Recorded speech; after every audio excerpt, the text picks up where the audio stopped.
সেই রাতেই কালাচোর যখন আমার বারান্দায় শুয়েছিল, আমি দেখলাম এক অদ্ভুত দৃশ্য। জানালার বাইরে দিয়ে একটা ছায়া মূর্তি, যার মাথা নেই, শুধু দুটো হাত দিয়ে সেই রূপোর বাটিটা খুঁজে বেড়াচ্ছে। কালাচোর তো ভয়ে কুঁকড়ে গেল। সেই প্রেতাত্মা বাটিটার মায়ায় বন্দী ছিল। বাটিটা যেখানেই যাবে সেই অশরীরী আত্মা তার পিছু নেবে।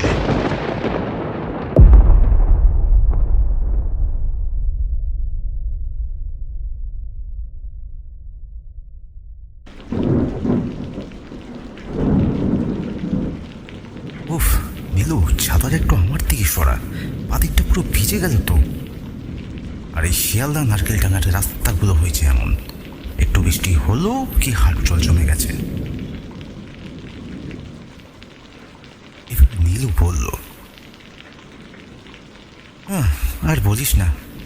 তবে যাই বলিস ভাই, এই বৃষ্টির মধ্যেই তো ভৈরব ঠাকুরের গল্পের আসর জমে। কি তাই তো? এই পকেটের সিগারেটের প্যাকেটটা ঠিক আছে তো? ওটা যেন না ভেজে। আর জিলিপি কচুরির প্যাকেটটা শক্ত করে ধর কিন্তু।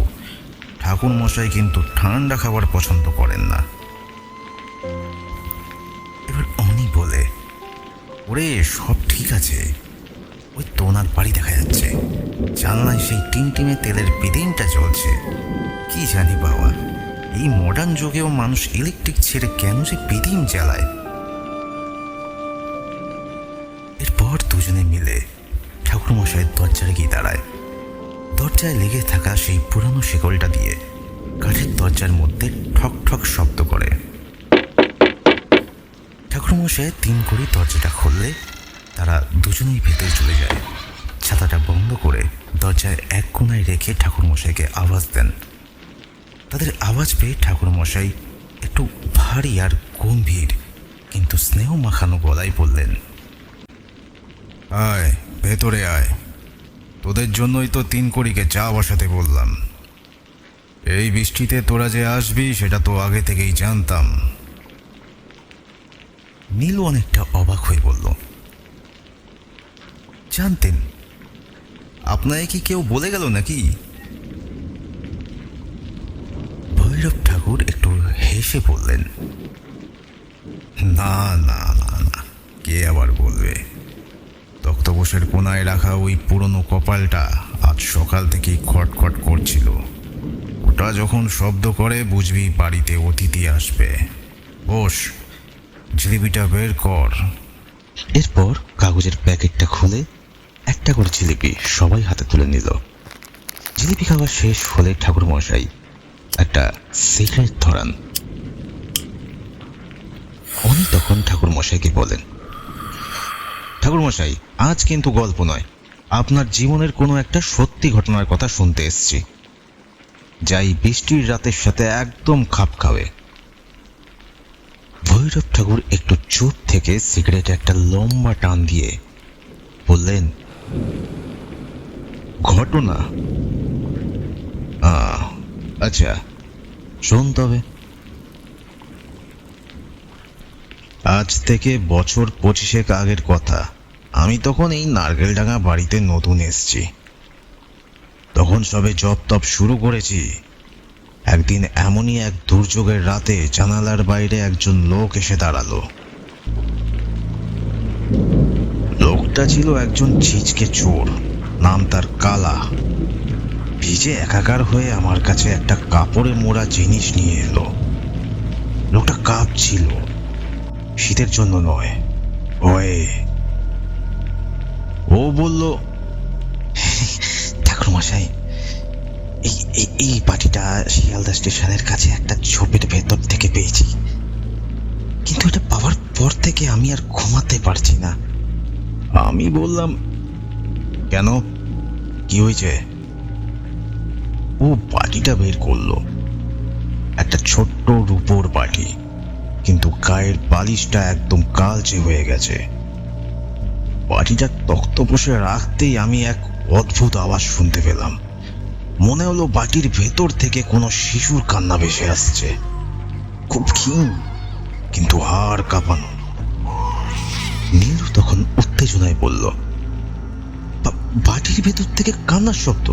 কোনো জ্যান্ত বাচ্চা ছিল নাকি ভেতরে? ভৈরব ঠাকুর বলে উঠল, না রে নীলু, বাটিটা ছিল খালি, কিন্তু আমি যেই ওটা হাতে নিলাম দেখলাম বাটির তলায় শুকনো রক্তের দাগ।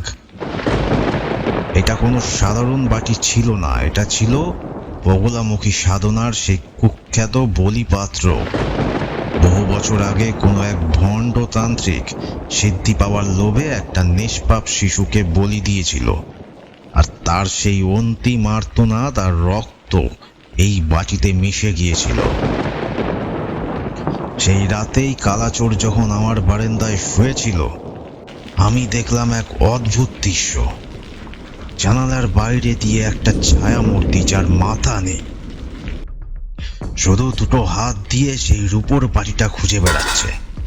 কালাচোর তো ভয় কুঁকড়ে গেল। সেই প্রেতাত্মা বাটিটার মায়ায় বন্দী ছিল। বাটিটা যেখানেই যাবে সেই অশরীরী আত্মা তার পিছু নেবে। অনি এবার জিজ্ঞেস করলো, তারপর আপনি কি করলেন? ভৈরব ঠাকুর আবার বলা শুরু করলেন, এবার বেশ গম্ভীর স্বরে, বাটিটা রাখা মানে তো বিপদকে নিমন্ত্রণ জানানো। আমি সারা রাত জেগে ওই বাটির ওপর নীল অপরাজিতা আর চন্দন দিয়ে বন্ধন মন্ত্র জপ করলাম। ভোরবেলা যখন বৃষ্টিটা একটু কমলো, আমি আর কালাচোর সেই বাটিটা নিয়ে গেলাম গঙ্গার ঘাটে। আমি জানতাম এই আত্মাকে মুক্ত করতে হলে বাটিটাকে গঙ্গা গর্ভে বিসর্জন দিতে হবে। কিন্তু যেই না ঘাটে পা রেখেছি, হঠাৎ পেছন থেকে এক অমানসিক আর্তনাদ শুনলাম। মনে হলো সারা আকাশ ফেটে পড়ছে। কালাচোর তো জ্ঞান হারিয়ে পড়ে গেল। আমি এক দৃষ্টে বাটির দিকে তাকিয়ে দেখলাম, সেই কালচে রূপটা হঠাৎ আগুনের মতো লাল হয়ে উঠল। আমি মন্ত্র পড়তে পড়তে বাড়িটা গঙ্গায় ছুঁড়ে দিলাম। বিশ্বাস করবি না অনি, বাটিটা জলে পড়ার সাথে সাথে গঙ্গার জল ওই জায়গায় টকবক করে ফুটতে শুরু করলো। আর এক মুহূর্তের জন্য মনে হলো একটা বাচ্চার হাসির শব্দ বাতাসে ভেসে বেড়ালো, যেন সে মুক্তি পেয়েছে। ভৈরব ঠাকুর মশাই সিগারেটের শেষ অংশটা অ্যাসট্রে ফেলে দিয়ে আবার বলা শুরু করলেন, সেই বাড়িটা আজও গঙ্গার তলায় বালিতে চাপা পড়ে আছে। আজও যখন খুব বৃষ্টি হয়, শিয়ালদা স্টেশনের ওই ঝোপের পাশে অনেকে নাকি সেই খিলখিল হাসির শব্দ পায়। কালাচোর অবশ্য আর চুরিতে ফেরেনি, সে এখন তারাপীঠে গিয়ে ভিক্ষে করে খায়। নীলু এবার একটু দীর্ঘ নিঃশ্বাস ফেলে বলল, উফ, শুনেই গায়ে কাটা দিচ্ছে। বলছি, বাটিটা আজও কি ওখানে আছে? ভৈরব ঠাকুর একটু রহস্যময় হাসি হেসে বলল,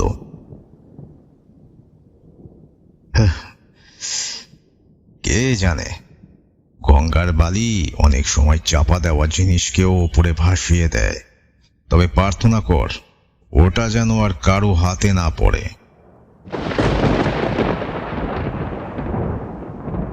বিদ্যুতের আওয়াজ শুনে অনেক একটু চমকে উঠল। ওরে বাবা, চল নীলু, বাড়ি ফিরি, রাত অনেকটা হলো।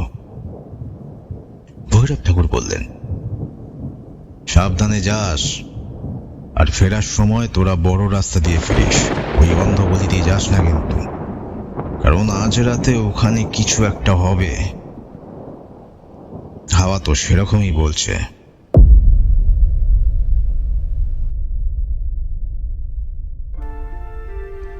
আমি জিৎ, আপনারা শুনছিলেন স্ক্যারি এফএম এর প্রথম অডিও সিনেমা সিরিজ ভৈরব ঠাকুরের তক্তপোষের প্রথম পর্ব, রূপোর বাটি। গল্পটা কেমন লাগলো জানাতে ভুলবেন না। যদি ভালো লেগে থাকে অবশ্যই লাইক করবেন, কমেন্ট করে জানান কে কোথা থেকে শুনছেন আর কেমন লাগলো। শেয়ার করুন সেই সব বন্ধুদের সঙ্গে যারা এই ধরনের গল্প শুনতে ভালোবাসে। প্রত্যেক রোববার করে আসতে থাকবে ভৈরব ঠাকুরের সিরিজ, তাই এখনই সাবস্ক্রাইব করে রাখুন।